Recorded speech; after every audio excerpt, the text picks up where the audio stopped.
what I wanted to talk about today was, obviously, as the title suggests, if you have an idea for research, it's what's next. And what we're going to talk about predominantly is what a research question is at its root core, because I always think that this is something that goes ast to a lot of people. Research questions are an awkward thing, if I'm being honest. I used to teach this subject years ago when I was at university, and something I had to try and get across to a lot of the students was just because it's a research question doesn't mean it's a research question because it's got a question mark at the end of it. Research questions follow a very strict structure. They follow quite certain characteristics that need to be in there in order for it to be something of worth. And it's difficult to do unless you've got a couple of sort of cheat sheets to go through. After that, I'm going to go through, as I say, when I used to teach this was something that came across really well. We developed it when I was studying, and it helped me sort of develop my thesis when I was doing my PhD, that a research thought versus a research idea versus a research question.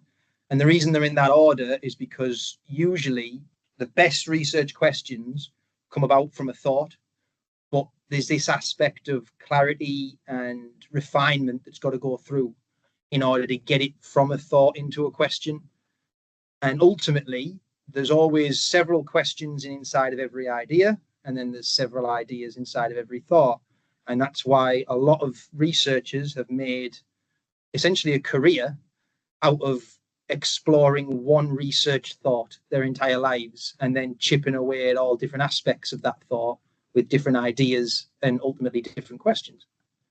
After that, we'll go through the finer maps. These are just some research question characteristics that I use whenever I've done research as both a starting point and an ending point. I use them to see whether or not what can I actually accomplish and which characteristics can I get into it. Ones that I can't, am I willing to live with that? Does it mean I have to take a very big pinch of salt with my findings? Does it really implement the practicality of my results? Or is it something I can get away with? Ultimately, ideally you want to catch them all, but it's not always possible. There's a couple of research question frameworks I want to go through with people. I'm not going to go through them in great detail because they ultimately all say the same thing, just in slightly different ways, and it's which one resonates with you best is the best way of putting it. There's no one is better than others. Certain ones sit themselves in the qualitative camp, others sit themselves in the quantitative camp. One's better use for service evaluation, for example, might be more relevant to obviously local authority employees, because that tends to be what comes up a lot within our work where we get requests for that type of support. So it depends on what it is. And finally, the back half of all this is not me talking at you. It is our research coordinators have picked a case each, like a research question or a research problem that's come into us that we've helped move people through. They've picked one each, and it'll sort of give a bit of context as to how each one of those research thoughts was then refined and essentially manipulated to an extent, because sometimes it's things that we don't control, and forced it to go in certain directions that's ultimately created that research question. And you might be at different points in that journey, but hopefully, depending on there's 4 case examples, depending on a mixture of what you pick out of each, you'll be able to sort of hopefully see where your research idea or possible question can fit in, and how that's where it's on that process. So, research questions. For those of you that might have the attention span of myself, which is usually about 10 minutes, I will give away the ending really quickly. Everything I'm talking about today boils down to 2 things: originality and how realistic it is. A good research question has to pose an element of originality. Funders do not want to fund research that's already been done and it's already been identified. It's got to provide some sort of original contribution to knowledge. Now, that can be repeating something bit for bit exactly as it was done years ago to see whether or not it's still relevant, because time has affected the world in different ways. So it's fine to copy what's already been done, as long as you're admitting to that, of course, as long as there's a reason why you're doing it. Or you can think of something that's been done before and apply it in a completely different way, but that original aspect has to come through front and center on anything you're doing, because that's what you're going to build the idea around, basically. And then secondly, as I said, realistic. It's got to be realistic. Blue sky research is fantastic for people who have all the time, money, and effort in the world. Those are three things that I know I'm very short of at times, and I'm assuming everyone else is. But if you had all the time, money, and effort in the world, you could sit there and do blue sky research of this is what I'd like to do, because why not? You've got to try and think of, is this realistic? Is it practical? Is it something that's going to have an impact? Why does it matter? And as long as you've got the original aspect and the why it matters, the realistic, the actual impact it's going to make right at the forefront of your question, funders like that. It makes the point, it gives clarity, it gives creativity, it gives a lot of weight to your argument, basically. So, as I say, this is something that really helped me when I was doing my thesis. It's really easy in research to kind of get lost and go down rabbit holes and be pulled off into different areas and lose track of why you're doing what you're doing and what you're specifically looking at. And this model kind of helped sort of emerge while I was studying, and I've used it since with a lot of students to try and see whether or not it can help them. So you're going to try and think of most research questions, or good research questions, should start off as a thought, what we would class as a thought. Something that's very broad, something that's very real. Again, it comes back to this concept of why does it matter? So looking at the concept of type 2 diabetes is highly prevalent in children in our area. We need to look at this. Great research thought. It's rooted in reality. It matters. It's something that's coming across your desks on a regular basis that you just see as a problem. And at the end of the day, you want to try and fix that. They're the best way to start. So if you're struggling I don't know exactly what research question to develop on or where to start, what's the biggest problem you're dealing with in your jobs? Like, what is a root cause that's making issues? Because at the end of the day, if you can solve that, or at least add to some of the answer to solving that, that's where you want to start with. Research thoughts are great as that starting point, but they often lack clarity. They're a little bit unfocused because they pick on a very broad topic, and they need narrowing down into what will essentially be possible multiple avenues. And that's what we would call a research idea at that point. So 2 examples of that at the bottom, which are our interventions being conducted in the most impactful way to address type 2 diabetes? And then you could also look at it as what environmental factors are worsening the issue. Now, right there, you've gone down a fork in the road of, are these things that we can control, or are these things that just happen naturally? And if that's the case, that's 2 different avenues and 2 different ways and 2 different complete mindsets that you need to go down as to how to tackle that research thought into 2 very different research ideas. And the number of questions you would need to then break down a controllable issue versus an uncontrollable issue, for example, is even further. So it's to try and think, don't try and tackle everything in one scope. You really need to focus in on what is it we're trying to answer with that one question. And then you go back to the drawing board or your research idea and think, right, what other ways could I have answered this? What didn't that question answer? It can only provide so much. So then we look at other aspects. If you then went further down into a research question from what your idea was, ideas have more direction. They're still not refined enough. They simply sort of rule out half the sort of ways you can go about doing things, if you want to look at it that way. Like I said, if we're talking about the controllable versus the uncontrollable, it points us left rather than right. We need to then start looking at who we're going to test, how we're going to test them, what are we going to test, how are we going to measure that. All these things come into it because you could do the same thing, completely the same, but measure things using a completely different metric. And that could give you a completely different outcome, which is a completely different research question. And ultimately, tweaking one little thing can change the entire course of it. And that's where you look at the literature that has looked at these research questions and has used a specific measurement, and you think, well, actually, 1, I don't agree with it. 2, I don't agree with it because I think it's rubbish and it's been outdated or whatever. Or 3, we don't use that in our system. So you can't apply that research to your system because it's not using the right tools. So you might want to recreate that using a tool that is in your system so that it applies to your population a lot better. Research questions, they narrow that idea down into a very specific area of interest. And it includes the population to study, the research design more often than not, and sometimes the methodologies that you're using in order to clarify the who, the what, and the how. So good research questions, going back to our diabetes thought. For adolescents with type 2 diabetes, does the use of telehealth consultations in comparison to in-house consultations improve blood sugar?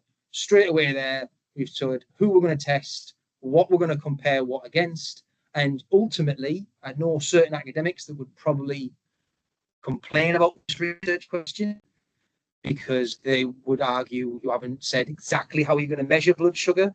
You don't always have to specifically mention exactly what you're going to measure unless that's the point behind the question, because you're looking at something different to what's been done before. So again, really quick summary of thoughts, ideas, questions. Ultimately, start with a real problem.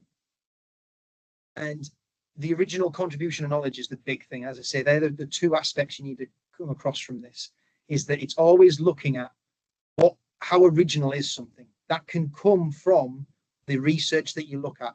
It's got to be supported by the literature. And more importantly, depending on whether you're, again, if you're going for permission or you're going for funding or whatnot, funders come into play. Thoughts, you don't necessarily have to consider which funder it's going to be because certain funders will have open calls. And at that point in the thought process, you can be a bit wishy-washy.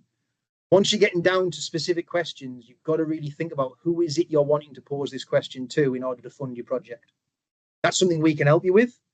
There's certain questions that funders will never touch in a million years because they just don't care. There's other funders, that's their wheelhouse. That's perfect for them.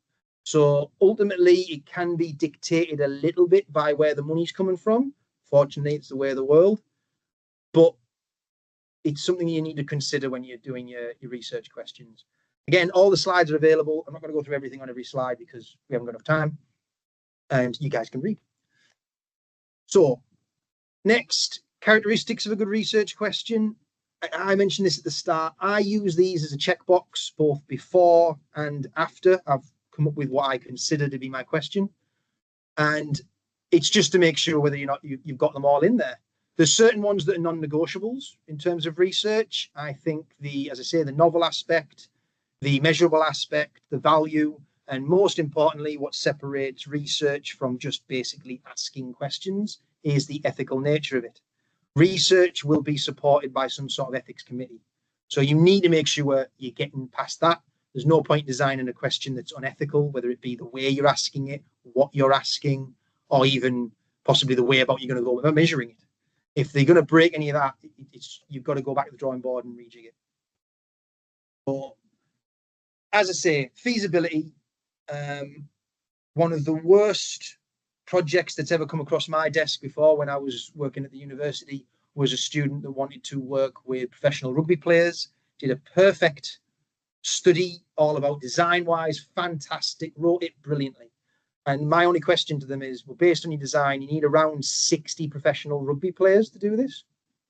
Do you know professional rugby players? And they just looked at me and went, oh, no, I don't know any. At which point, it's pointless. It goes out the window. Because it has to be realistic. It has to be something within your ability. And that's fine, because if you have to tweak the design, you might not want to do like mass data collection. You might want to look at specific sample sizes, that there are certain measurements and techniques that require big sample sizes. Surveys, for example, simply doing surveys on 20 people, not good enough research. The sample size just ain't there. You can't infer causality from that. You have to try and get much bigger sample sizes. Whereas if you can only get a small group of people, look at interviews, look at thematic analysis. They rely on the small aspects. So the feasibility can dictate where your research design is going to go down, and ultimately it can make the decision for you. Interesting, definitely. Is it a hot topic? Is it a hot topic to the funders? Again, you've really got to get this across within your research question. You've really got to get across this concept of why it matters. Your elevator pitch. Why should they continue reading your application when they've got 1,000 other ones in front of them? It's got to be there front and center of why this is a pertinent issue. And also, I still believe in this, that it's got to be of interest to you as a researcher. You're going to pour a lot of effort into research. Anyone who's done research, it's not fun. It can be hard. It comes with a lot of criticism. It comes with a lot of rejection. It's part of the game. Something that you really need to have that passion behind and interest, what you're researching, in order to push you through those hard times. Novel, we've gone through. Original contribution and knowledge is the biggest thing that you need to be focusing on. It has to be original. It has to show something that has not been, well, sorry, it doesn't have to show something. That's a wrong word. It has to ask something that's not been asked before. And if it has been asked before, there's no need to do it again. Or at least if you failed to show why it doesn't need to be done again, that's on you. So that's why that novel, that original, that unique aspect needs to come through first and foremost. Ethical, we've gone through this. It has to be, ethics is the cornerstone of any kind of research. Ethical approval is going to be what makes or breaks your research. And that should be coming through on the design aspect. And that's something that we will work with people to try and advise on that to an extent. Depending on what the academic is, you'll be going through their ethics committees. I would love at some point to end up with the local authority to have their own ethics committee that they can push things through, which would be fantastic. But to do that, it requires a little bit of work.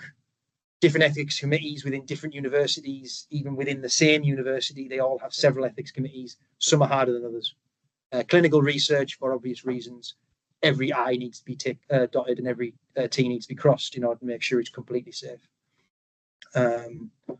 Relevant, again, comes back to this idea of whether or not it's what it's going to provide. And the last one's basically how you're going to measure it, whether you're going to go down the quant route, whether you're going to go down the qualitative route. Do you care about just showing whether or not something's gone up or down by 50%, or do you care about the why that is? For example, if you wanted to look at a program and say that, you know, smoking cessation has dropped 50%, fantastic. But is that because of something you did on your program, or is that because the government happened to coincidentally outlaw cigarettes at the exact same time you did your research? There could be a confounding variable out there that proves, yeah, actually, it wasn't anything you did, it was something else. So it's to try and see whether or not you can answer both sides of the coin. Scalable is a big aspect. Certain research designs, as I say, are designed to work on a small scale, and then you can possibly infer out to a bigger size. If not, you're going to need a big size. You're going to need a big sample size. You're going to need a large population in order to work with. So how are you going to measure it really dictates. The appropriateness in this framework is a little bit lacking for this argument, but you kind of align that towards the funder that you're going towards. Is that something they care about? Does it add anything to their background? Is it something they've been researching on a regular basis? And then finally, you've got the potential value that should come through straight away, the relevance, the pertinence, the point, and also the systematic aspect. We won't go through things depending on the design, whether or not it's going to be a specific time frame, specific testing phases, whether things have to follow a certain systematic process in order to get through it.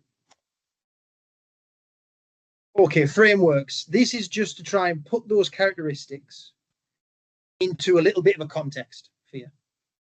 And there's other ones out there, don't get me wrong. These are just 4 I've picked because they kind of cover a range. As I say, some are better than others in terms of who you are and what you prefer to use and what you're working on. There's no wrong one. At the end of the day, if one of them sort of resonates with you and you think, I like that, it makes sense, don't go around things the hard way, just focus on that. So I will not go through all this, I promise. But the spider question format is predominantly for qualitative research methods. It does come into mixed methods, which could be a little bit of both qualitative and quantitative, the numbers and the meaning.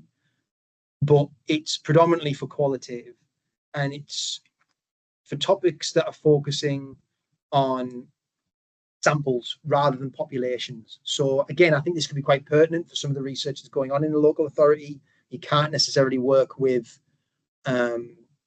large populations, should we say, can't always guarantee that. So you might want to pick specific samples. Again, with that comes issues in terms of convenience sampling. Have you picked the easiest people because they're the easiest for you, or does that dictate something based on the findings? It's just more looking at whether or not you can actually do it, basically. So SPIDER is looking at the sample, the phenom, the design, evaluation, and the research type. And that will sort of help structure what your argument would be in terms of how you get to your research question. It's always good to put these types of things in your applications when you're going for funding to show what systematic process you've gone through. And it makes it, obvious to the funder that you have thought about these different elements. And it's always a position for them to be able to come back at you and say, we like this, this, and this, but we don't like this part. Fix that, come back to us again, and you'll be in a much better place. So it helps the feedback process a lot well.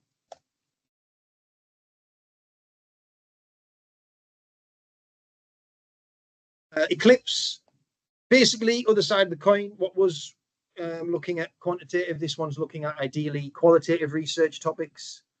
We're looking at the expectation, the client group, location, impact, professionals, and the service. As I say, these are looking at similar things in a slightly different light. So it's just whether or not that helps with what you're specifically researching themselves. Obviously, research methodology is a massive topic, and to apply it to everyone is very difficult. So this is predominantly for qualitative research topics that are looking at outcomes of a policy or a service. SPICE, this is again a qualitative approach, but this is looking at the outcomes of a service project or intervention. The 5 concepts within this one are the setting, the perspective. Depending on which version of this you look at, they will say intervention, exposure, or interest, depending on which one it is. They all mean the same thing. It's basically, what are you going to do to people? Comparison, and the evaluation process. And finally, I think this is kind of the vanilla of the research sort of frameworks. It's used in a lot of different aspects. It's kind of the go-to one if you're stuck and you don't really understand anything of what this is about, and you think, well, what the hell? This is a good one to sort of focus on. It's basic, it's simple, and it applies across the board. There's different variations of this. And I've got them on the next slide, just in case you're going to throw in slightly different aspects. But this looks at simply the population or the problem or the patient, the intervention, the comparison, if there is one, and that's the important thing. Not always is there a comparison, and the outcome. So as long as you're getting those sort of these 4 things front and center and lined up, you're all right. As I say, there are different versions of them. When you don't have when you don't have a comparator, sometimes you're not making an intervention yourself in that sense, and you're just intervention itself is not something that you need to compare against the pre or post group or a control, for example. If you're not doing they might be doing a natural experiment. You're looking at, it just becomes PO. So it's just looking at the population, the intervention, and the outcome. Simplest form of research question doesn't mean it's the worst. It just means that it's the simplest, and often is the easiest to make the most clear, if I'm being honest. PICO is where you put the comparator in, and PCOT is looking at a time factor. It's really important that if you're going to be examining a time factor, if time could be an influence on your research, if you're only looking at something for 6 months because of realistic problems, you can only do it for 6 months, then it's important to stipulate that within the question that you are only looking at this for 6 months. Because if it's something that's a longitudinal design, for example, that might not be enough to see an emergent problem come through. So if someone said to me they were examining something to do with a phenomena that requires years to take form, but they were looking at it for 3 months, straight away, I'd know, well, you're not going to find anything on that. Training regimes in sports, for example, there's no point in looking at long-term athlete development programs for psychological interventions, and only looking at it for 3 weeks, because 3 weeks is not going to be enough. You need to be looking at sort of maybe 1, 2, 3, 4, 5, even 6 seasons to work with a professional in order to see how a behavior can function depending on what that is. Right, so I'm slowly running out of breath because I've tried to do that all in one. And I think it's best that you guys get to hear from the people on the ground, basically, who are doing this with people. So as I say, there's 4 case studies that we prepared. Unfortunately, due to holidays and office hours and whatnot, this is aligned on a day where only one of the coordinators is in office. Luckily, we do have him with us today. Shazad is on the call with us. So Shazad's going to be live, whereas the other 3 have prepared videos to talk through. So we'll only really be able to ask questions to Shazad at the end on his, and possibly I might be able to float some of them if I can. But yeah, so we've got Amy, who's going to be looking at different aspects. Each one of these case studies looks at different ways in which those characteristics have been inferred that I was talking about, why the research has gone the way it has in terms of its development of its question, because often there are so many things outside of your control. And as I say, that comes back to that principle of it's realistic. It's being led by the literature. It's whether or not you can only answer a tiny bit of the problem, and then you've got to go for much bigger avenues next time round to sort of collect all those pieces. Shazad's is discussing the idea of how legalities come into play. And then Abby's is a little bit of hopefully where you guys are now, which is she's got their idea. She's kind of done a bit of the legwork to start off with, but ultimately, what's the next steps? And it's sort of what avenues they could go down of how that research thought / idea would develop into different types of questions. So,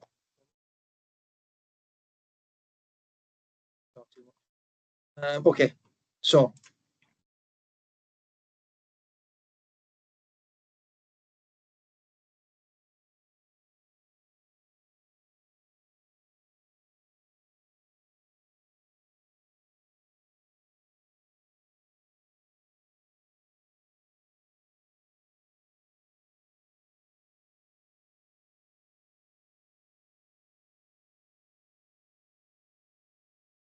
Danny, I can't hear the sound. oh, did you say that again, Shazad? I can't hear the sound on that one. It's just the slide. Is anyone else having that issue? No, I can't hear either. Can't hear. Technology failing me. Great. When you select share, Danny, you need to select with audio and something else. Oh, look at that. Teamwork makes the dream work. Include sound. Okay, let's have a look. Right, what, on Teams? Oh, yeah. Yeah, sorry, when you click, if you unshare it and then share again, at the top it has a little toggle that says with sound. I've got it. It says share sound there. I've got it. Yeah. Sorry, my bad. Okay, start again. Hi, I'm Amy Ward, a research coordinator at HDRC South Tees. My career background is predominantly in children's nursing and community public health nursing, health visiting, and I have a master's in public health. The HDRC were contacted by a local authority colleague with the question, why don't women breastfeed in South Tees? As an outcome of our initial meeting, I offered to start a literature search and to attend a steering group meeting to broaden my knowledge of the local stakeholders and their ongoing initiatives to address this issue. In South Tees, breastfeeding initiation is lower than World Health Organization targets, and rates of sustained breastfeeding beyond 8 weeks are very low. My literature search was an iterative process, searching for recent relevant papers, reading them, reviewing the recommendations, and identifying any potential gaps, keeping in mind whether the participants in the studies were similar to the population of South Tees. There is a vast amount of research investigating the whys around breastfeeding, so realistically, it's likely we can't add anything new. We've reached data saturation. I was finding relevant UK literature exploring overweight and obese women's infant feeding choices. And as I refined my searches further, I came across a recent local paper that recommends further research on overweight women and their infant feeding choices. as the research in this area tends to report on obese women. So all the while I'm doing the literature search, I'm mindful of the local public health needs of women of reproductive age in South Tees, thinking, is there potentially any interplay between the two identified issues, overweight and breastfeeding? And there is plenty of available data to demonstrate there are high rates of overweight and very low rates of sustained breastfeeding.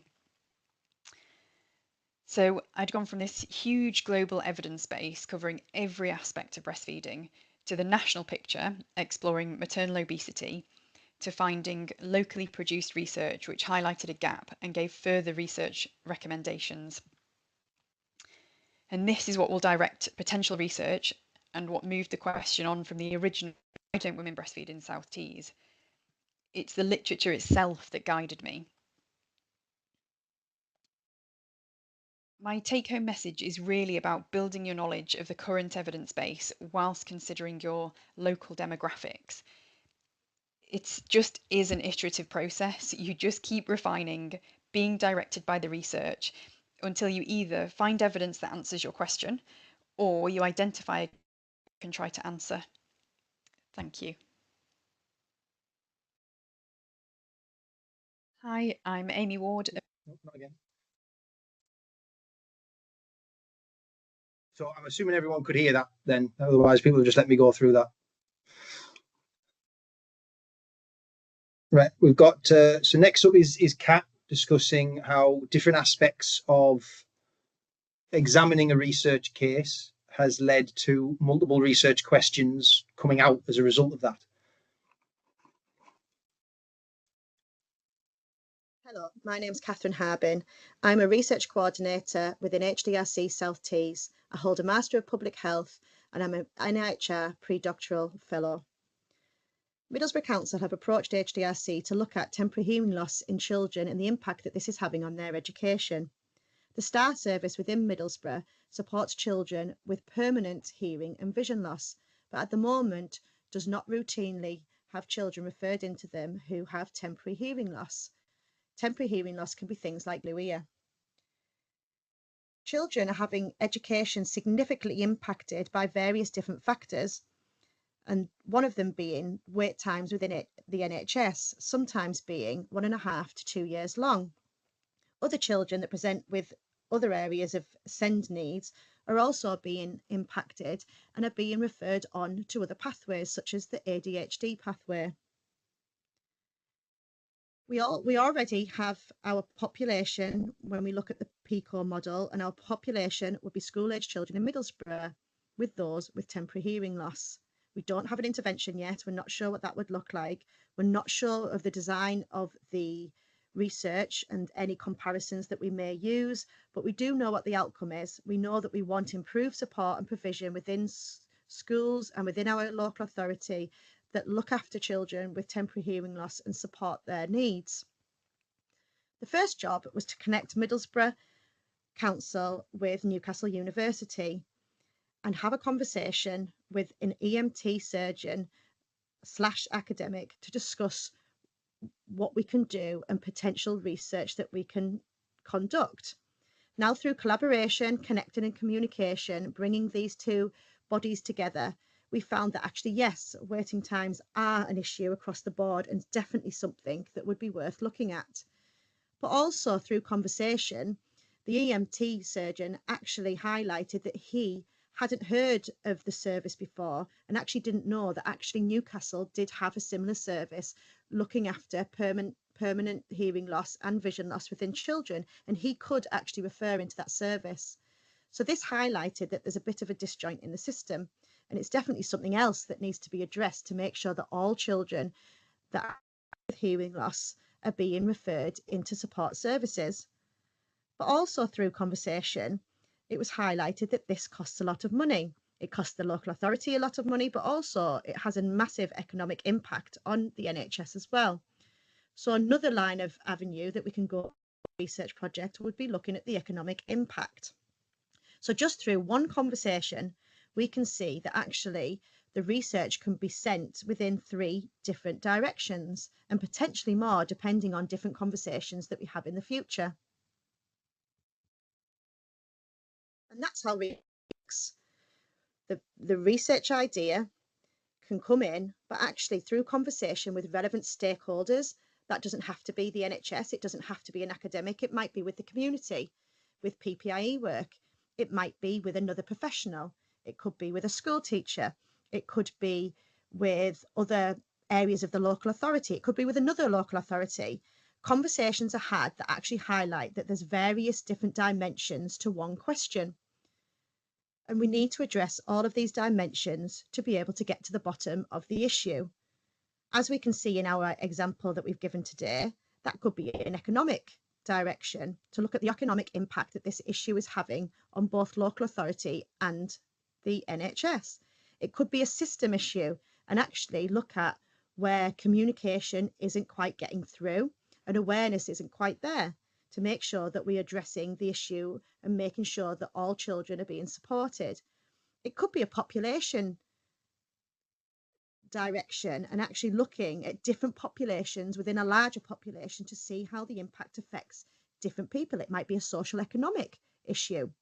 It can also look at service improvement and how services can really evaluate how they're working and how they could work more effectively. And through different conversations, there may be more that pop up that actually there's different dimensions that we need to address. So as a take-home message, it's okay to have various different branches. We can't answer a lot of the time one piece of research with one question, but actually the issue needs various and many questions to be able to get to the bottom and really have an impact on making things better, whatever that may be. And this is something that's a good thing, it's a positive thing, and it's how research works. Once we pick up one stone, there may be millions of other smaller stones underneath that we need to pick up and look under to find the answer. Thank you for listening. And then you'll be pleased to know it's not another video. We've actually got the person with us, which is Shazad. So I'll take it over to you, Shazad. I know we're conscious of time, but I'm sure you'll be able to get through. Yeah, that's fine. Hello, everyone. My name is Shahzad Raza, and my background is in pharmacy and public health. I'm one of the research coordinators in the HDRC Southeast, and my work portfolio is regeneration and economic growth. And today, I want to tell you a story about how a single question sparked by an academic's passion for sunbed safety turned into a project that truly matters locally and has a potential to update local and national guidance on the safe use of sunbeds. Now, you will see how the information given by Danny fits very well within this case. So it all started when an academic asked, what would be realistic to further explore about sunbed use and where we make a real difference? Those initial questions were asked because the academic has got a research interest in this field, but she was not connected fully to what happens practically on ground. And that's where the expertise of the local authority people is really important. Two colleagues from Standards and Public Protection Department shared their practical experience of the policies and laws, their practical challenges, increased number of sunbed service providers as well as users in Middlesbrough, and the realities of enforcing outdated regulations. Their day-to-day experience helped us focus on what really counts, using a simple but effective approach, as explained by Danny as well, called the PICO framework. We broke the idea into clear parts: intervention, population, or who, sunbed users and providers in Middlesbrough, intervention or what, safer use and stronger local policies, comparison or how, through effective collaboration and comparing the standards, outcome or why, aiming for improved policies and services and for better health protection for our community. So in the next slide, you can see the core of our story, turning the initial thought into something practical and impactful. It all begins with your day-to-day experience, working with the policies, facing the challenges of aligning policies with the practical work, and thinking critically about what works well and what does not work well. You don't need a fancy title to see yourself a researcher or to be the part of this journey. Your knowledge, your thoughts, and your sense of what could be better drive this work. So your own input makes sure that the project stays grounded and relevant to the real world, so it can actually improve our community's health and safety. So on a final note, I want to take away this take-home message.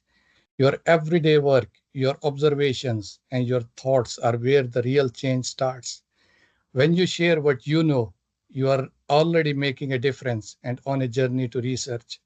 So together, by sharing ideas and working closely, we can turn everyday knowledge into lasting positive change for the people we serve.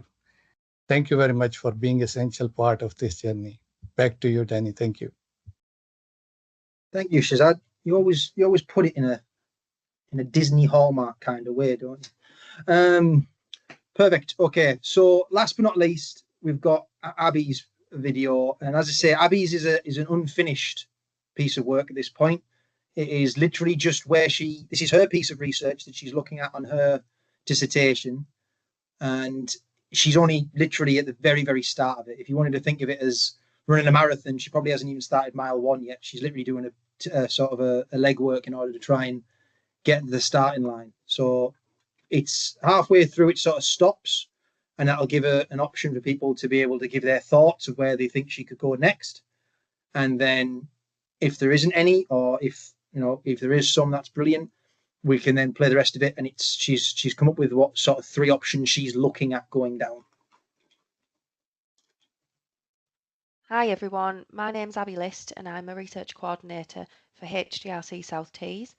I'm also a public health master's student and I received an NIHR 3 schools mental health master's scholarship in order to be able to do my master's course. I applied for this because of a research idea that I had based on first-hand experience in my background as an adult nurse. And just like other funded research projects, I had to submit an application and evidence that my research idea was a mental health priority in England, with my research idea being mental health in working mothers, specifically those working in frontline health and social care services. So my idea came from real life experience. I was a mental health first aider in my workplace on a busy NHS ward, and I witnessed staff burnout, high levels of absence due to mental health problems, and I experienced staff leaving the workforce due to the mental health impact that the job had. Firstly, I needed to find the literature and evidence to support the funding of my project, so I had to look at government sites, published data, literature searches, in order to get facts and figures that prove that staff sickness and staff retention in the NHS was due to mental health issues and was a problem in England. And during that, I found that it's also a big problem in adult social care too. So now that I'm approaching my dissertation, I need to define my project from an idea into an actual research question. So using the PICO framework, I was able to identify my population from what I know from experience, from the statistics that I found when doing my literature search, and when looking into the NHS and the adult social care workforce and the statistics that were available online for those. I also identified that mothers in particular and women during the reproductive period of their life are at an increased risk of experiencing mental health problems. The government strategy for women's health indicates mental health as a priority, and so my population has come to be mothers working frontline in health and social care services. So this is as far as I've come through the PICO framework. It is really early days in my research question development. So if anyone has any thoughts or ideas on what I should think about looking at next, then they would be very welcome. Yeah, I'll just pause it there. Again, some of you may have zoned out a little bit possibly, but this is just an option for if anyone's got any sort of ideas where Abby could go next, please speak now.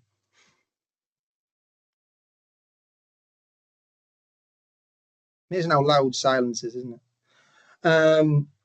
Okay. Is there any? There's none that have popped up in the chat that I've missed or anything, is there? It's Sarah's hand up. Is it? I can't see my screen. Sorry. Yeah, just Sarah. Sorry, yeah. Yeah, just thinking about a meeting I was in at work. I work for the Redcar Council. We've introduced something called magic notes recently, which is supposed to be supporting social workers to just do the job more efficiently. What it is, it's a transcription tool. So when they go and visit clients, the tool actually transcribes the meeting, so they're free to liaise with the client better. And it generates the notes and uploads it to Liquid Logic, which is their case management system. And apparently it's going down really well with the service, and the social workers are say they're greatly benefiting from it. So I wonder if, how technology is supporting women to manage the roles better might be something, an offshoot of it. Yeah, okay, yeah, brilliant, yeah, great idea, definitely. Anyone else? I can't. She said you're gonna have to tell me because I can't see the other screen. Yep, notes. No, Sealand. There's one question in the chat or a comment. Okay, let me see if I can bring it up. Let's have a look. I do have some comments on another day. Okay. Okay. I'll catch up with Bill in a bit. Okay, right. So I'll finish the rest of the video, and then that's all we're done for today. So we're almost at the finish line. I do have some potential ideas that I could explore. The first idea would involve looking at current policies that already exist in workplaces and if they are working in reducing levels of absence and improving staff retention. The second would involve qualitative data where I could speak to staff and use questionnaires, interviews or focus groups as a way of exploring their views. The third could look at both things, such as reviewing current practice when staff return to work and exploring the experiences of those staff.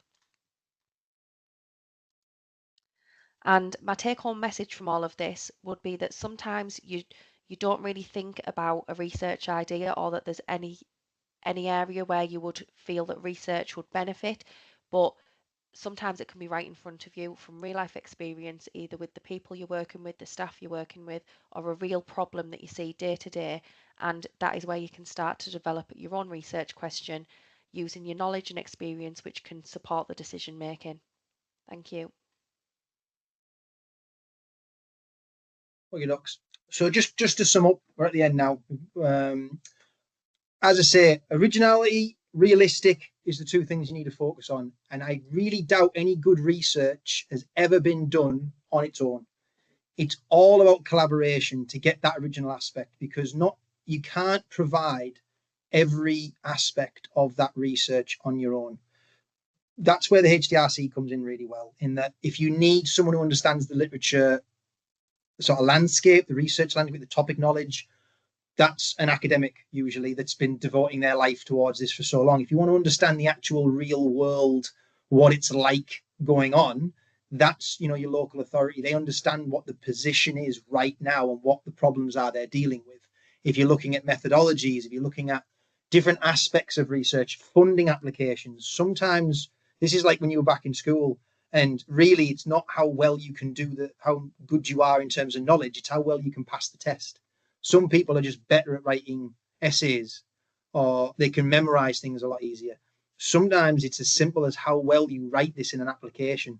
We look at who has had success in writing applications to specific funders, and then it's about putting all that knowledge together down in a way that's clear and a way in which they like to read it. Sounds really daft, but you've got to play by the rules of the game at the end of the day. So having all the right people around, built into a team around this problem, helps get it over the line a lot quicker. Don't try and do this on your own. Speak to your colleagues, share the problem. They've probably got the same issues as what you have. Share the workload, bring yourselves in as a collective, and then we can look at trying to put the right people around the problem with you. It's about speaking to the experts in the specific fields that you are looking at, both in the practicalities and in the literature-based type of things. So look at literature. If you're really struggling, you've got no problems in your workplace and your life's going hunky-dory, I'm very jealous of you. But if that's the case, look at the literature and just read about to see what's not been looked at in a certain way. Something will stand out to you and you think, wait a minute, that doesn't sound right. That's missing a point. And you'll get that moment. Use the finer maps aspect, the frameworks to help develop them when you come to your idea, And finally, the take-home message for me really is start with the real and often messy. If it's clean, simple, and easy, it's probably already been done before. At the end of the day, it's the messy, complicated problems that ultimately will have the biggest impact, I think, because they still haven't been answered, probably not going to be answered fully in the next 10, 15 years, but at the very least, you can start moving towards getting some of the answer contributed towards it. And I'd like to thank you guys for still sticking with me on this. If there's any questions, I'm more than happy to. I know we've gone over a little bit. Shocking, I always end up going over. And I'm happy to answer any questions people have got.